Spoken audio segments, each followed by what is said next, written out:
Ako po dati nagsimula ako sa pagbebenta ng t-shirt. Yun ang unang-una ko naging negosyo. Nilalako ko lang yan sa mga kaibigan, kamag-anak, kapitbahay. Ang buhay namin sobrang simple. Simple in a way na hindi ko mako-compare yung buhay ko before and to now.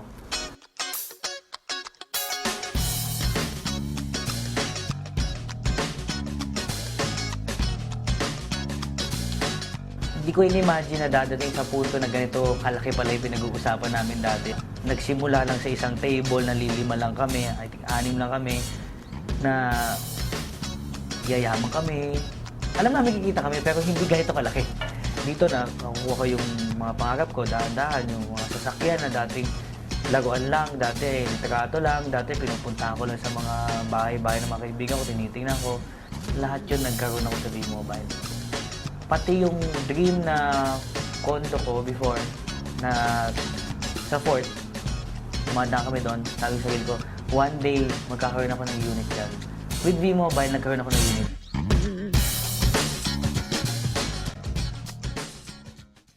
Siguro without V-Mobile, walang sasakyan, walang savings, walang masarap na buhay. Alam mo, maganda talaga dito, more than the money that we earn. I have time for my family, I have time for my daughter, I have time for my wife. Natuto ako sa buhay nung pumasok ako dito. Experience. Iba-ibang tao nakakausap. May mayaman, may mahihirap. Madami kang matututunan sa kanila. At ang dami ko naging kaibigan. Alam mo, number one, madami nagsasabi sa akin, si Piwi kasi, kaya naman kasi malaki kinikita niya kasi siya yung 01, siya yung sa taas. Alam mo, all I can say, hindi po posisyon ang nagpapayaman sa tao. Number one, attitude. Work hard and always believe in yourself. Be positive. Always be happy. Pinakamagandang i-invite mo talaga dito sa business natin, family muna. Kasi ngayon, my brother, my sister, my mother, lahat po ng pamilya ko nandito na. Tita ko, pinsan ko, lahat. Yung sapatos na suot mo bago pumasok ng V-Mobile, always remember that shoes. Huwag makakalimutan. For V-Mobile, I wish more power, more blessings to come, and I always wish everyone, all the members of V-Mobile, we are all happy millionaires.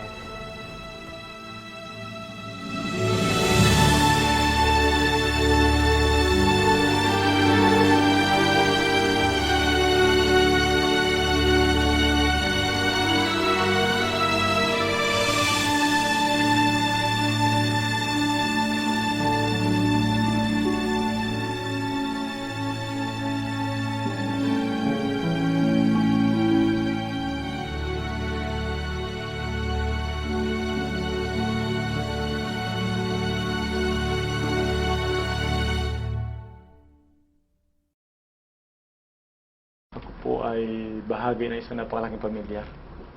12 kayong magkakapatid. At yung aking magulang ay isa lamang ordinaryong mamamayan, bilang isang magsasaka. Ako ay nakapag-abroad ng close to 3 years. Tuwing uwi ako dito sa Maynila, sa Pilipinas, nauubos niya yung pera eh. Kaya alis na naman.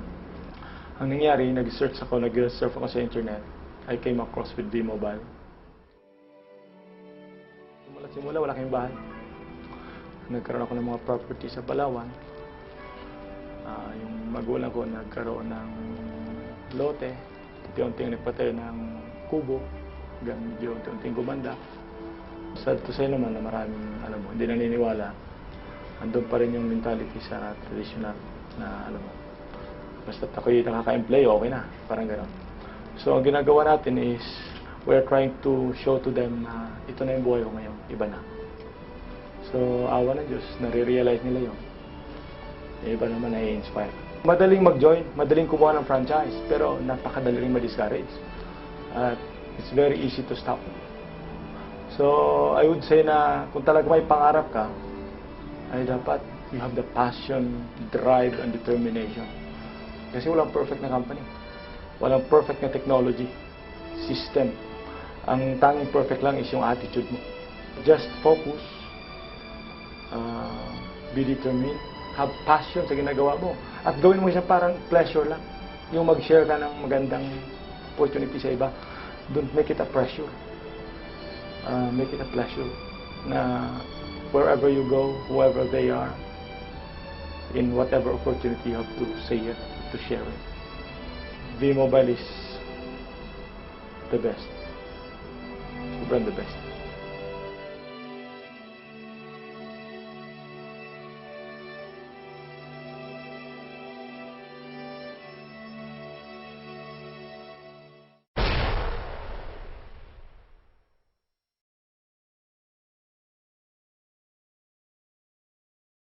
Before V-Mobile, buhay namin mahirap eh.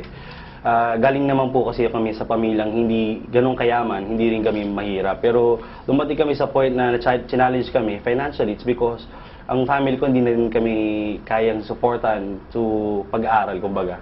Dumating sa point na kailangan pang mangutang ang parents ko for us to mapag-aral lang kami. This time, talagang grabe. Ang V-Mobile, it's so amazing. It's a blessing galing talaga sa Lord. It's because yung V-Mobile na nagbago ng buhay ko.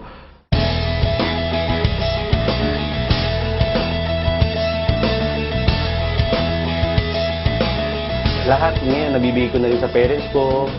Right now, nabigyan niya rin ako ng opportunity magkaroon ng 3 kotse. Right now, I have my own penthouse sa the port.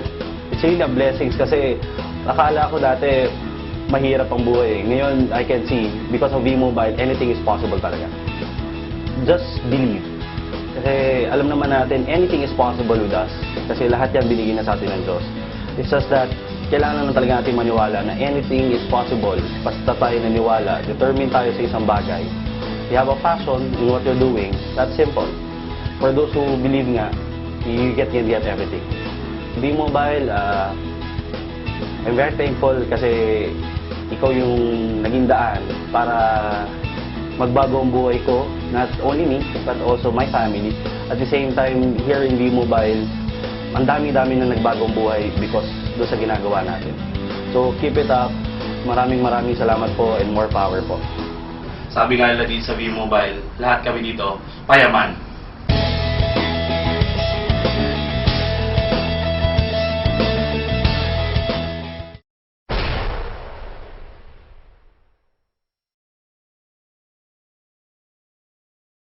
Prior to joining V-Mobile, nagtatrabaho po ako sa US for 8 years, year 2000 hanggang 2008. Doon kami nagtatrabaho. Pagkatapos, almost 2 years ago, my wife and I decided na mag-aral ng nursing dito sa Philippines. November 2009, a friend of mine called me.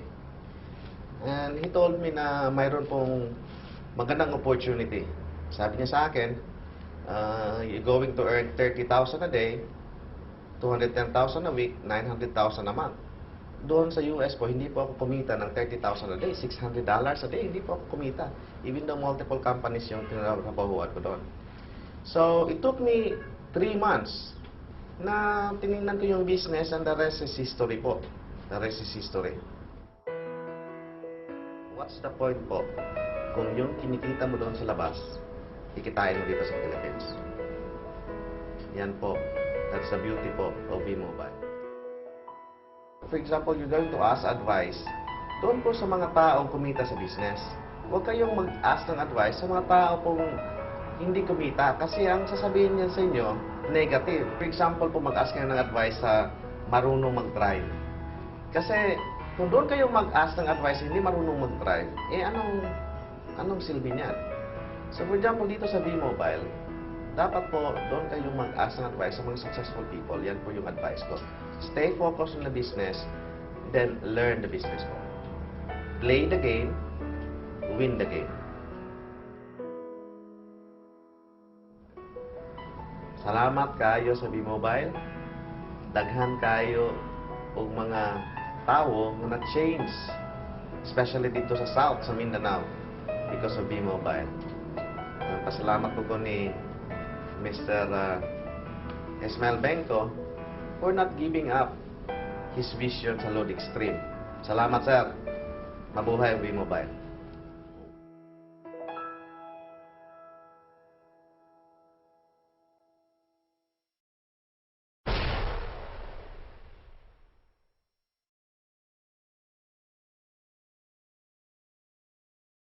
I used to be a call center agent for Citibank. I was selling credit cards there. I was only earning 14,000 a month back then. Bills came in, debts were in. Really didn't know how to pay my debts. Then V-Mobile came into my life.